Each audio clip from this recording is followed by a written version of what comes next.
चुनावी लड़ाई मुस्लिम लीग पर आई। आखिर बीजेपी मुस्लिम लीग से कैसे जोड़ रही कांग्रेस के घोषणा पत्र को? क्या चुनावी राजनीति में मिल सकेगा लाभ? सियासी उठापटक है या चुनावी चाल? नेताओं के बोल और इरादों में क्या है अंतर? राजनीतिक दंगल में कौन किस पर है भारी? हर सियासी दांव की इनसाइड स्टोरी प्रजातंत्र। देश में लोकसभा चुनाव को लेकर अब प्रचार जबरदस्त तरीके से जोर पकड़ता दिखाई दे रहा है। भाजपा के लिए प्रधानमंत्री नरेंद्र मोदी लगातार प्रचार कर रहे हैं। इन सब के बीच पिछले दिनों कांग्रेस की ओर से घोषणा पत्र भी जारी कर दिया गया। हालांकि अब कांग्रेस का घोषणा पत्र चर्चा के केंद्र में आ गया है, साथ ही इसे मुस्लिम लीग से जोड़ा जा रहा है। यानी कि चुनावी मौसम में नाना करते हुए भी अब मुस्लिम लीग का जिक्र होने लगा है। कुछ नेता तो कांग्रेस के घोषणा पत्र को पाकिस्तान चुनाव की घोषणा पत्र बता रहे हैं। चुनावी मौसम में मुस्लिम लीग और पाकिस्तान का तड़का लगने के साथ ही प्रचार का टेस्ट भी बदलता हुआ दिखाई दे रहा है। वार पलटवार की राजनीति भी तेज हो चुकी है। कैसे हुई शुरुआत? नरेंद्र मोदी ने कहा कि कांग्रेस के घोषणा पत्र में पूरी तरह मुस्लिम लीग की छाप है और इसका जो कुछ हिस्सा बचा रह गया उसमें वामपंथी पूरी तरीके से हावी हो चुके हैं। बिहार के नवादा में प्रधानमंत्री नरेंद्र मोदी ने कांग्रेस को आड़े हाथों लेते हुए कहा कि आम चुनाव के लिए पार्टी की ओर से जारी घोषणा पत्र में तुष्टीकरण की राजनीति की बू आ रही है और ये ऐसा लगता है मानो मुस्लिम लीग लेकर आई है। बुराने में जुटी भाजपा प्रवक्ता सुधांशु त्रिवेदी ने कहा कि कांग्रेस का असली चेहरा कुछ और नहीं बल्कि मुस्लिम लीग का छिपा हुआ एजेंडा है। यहां तक कि अपने घोषणा पत्र में भी उन्होंने उल्लेख किया है कि वे व्यक्तिगत कानूनों को बनाए रखने की कोशिश करेंगे। असम के मुख्यमंत्री हेमंत बिस्वा शर्मा ने आरोप लगाया कि कांग्रेस का चुनाव पत्र भारत की तुलना में पड़ोसी पाकिस्तान के चुनाव के लिए अधिक उपयुक्त है।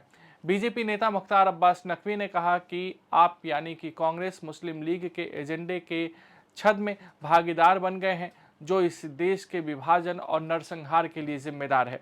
यही कारण है कि कांग्रेस नॉन परफॉर्मेंस पार्टी और उसके नेता नॉन प्रोडक्टिव पप्पू बनते जा रहे हैं। शहजाद पूनावाला ने कहा कि कांग्रेस पार्टी ने हमेशा वोट बैंक हित को राष्ट्रीय सुरक्षा और हित से ऊपर रखा है। कांग्रेस का घोषणा पत्र इसका ज्वलंत उदाहरण है। कांग्रेस का पलटवार। पीएम मोदी द्वारा कांग्रेस के चुनावी घोषणा पत्र की आलोचना करने पर कांग्रेस अध्यक्ष मल्लिकार्जुन खड़गे ने कहा कि मोदी शाह के राजनीतिक और वैचारिक पूर्वजों ने स्वतंत्रता संग्राम में भारतीयों के खिलाफ ब्रिटिश और मुस्लिम लीग का समर्थन किया था। मोदी जी के भाषणों में आरएसएस की बू आती है। दिन पर दिन भाजपा की चुनावी हालात इतनी खस्ता होती जा रही है कि आरएसएस को अपने पुराने मित्र मुस्लिम लीग की याद सताने लगी है। कांग्रेस सांसद जयराम रमेश ने कहा कि श्यामा प्रसाद मुखर्जी ने जिन्ना की मुस्लिम लीग से समझौता किया था, कांग्रेस ने कभी कोई समझौता नहीं किया। उन्होंने कहा कि लाल कृष्ण आडवाणी और जसवंत सिंह ने पाकिस्तान जाकर जिन्ना की तारीफ की, किसी कांग्रेसी नेता ने ऐसा नहीं किया। भाजपा कैसे जोड़ रही है लिंक?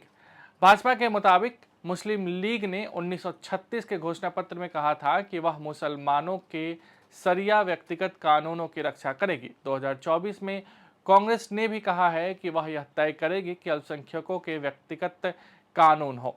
1936 में मुस्लिम लीग ने कहा था कि वह बहुसंख्यकवाद के खिलाफ लड़ेगी। कांग्रेस ने 2024 के घोषणा पत्र में कहा है कि भारत में बहुसंख्यकवाद के लिए कोई जगह नहीं है।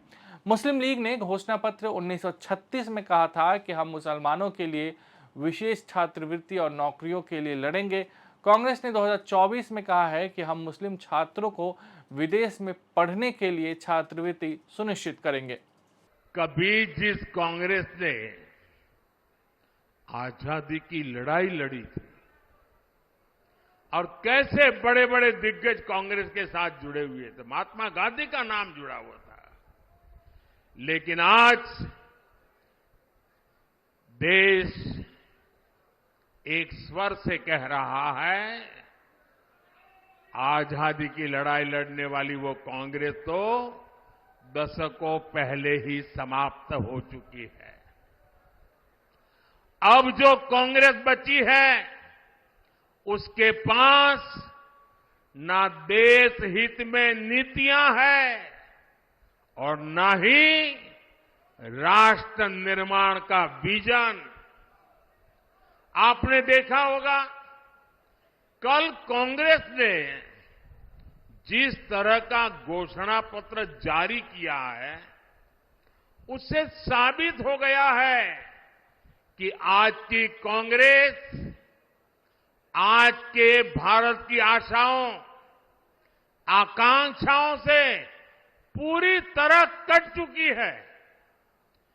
कांग्रेस के घोषणा पत्र में वही सोच झलकती है जो सोच आजादी के आंदोलन के समय मुस्लिम लीग में थी।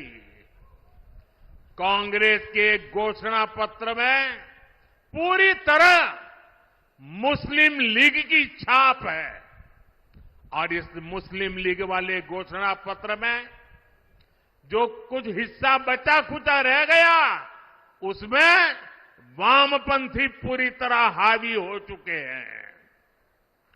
कुल मिलाकर कांग्रेस इसमें दूर दूर तक नहीं दिखाई देती है। ऐसी कांग्रेस 21वीं सदी में भारत को आगे नहीं बढ़ा सकती।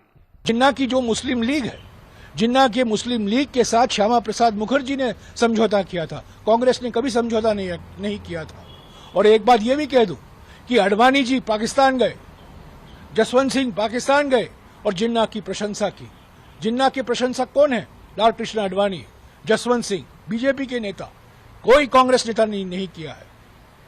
वन नेशन वन इलेक्शन की पैरवी करी है, कैसे देखते? अरे ये देखिए, हमने विस्तार से लिखा है वो कोविंद कमेटी को। हमारे अध्यक्ष माननीय खड़गे जी ने 4 पन्ने का खत लिखा है।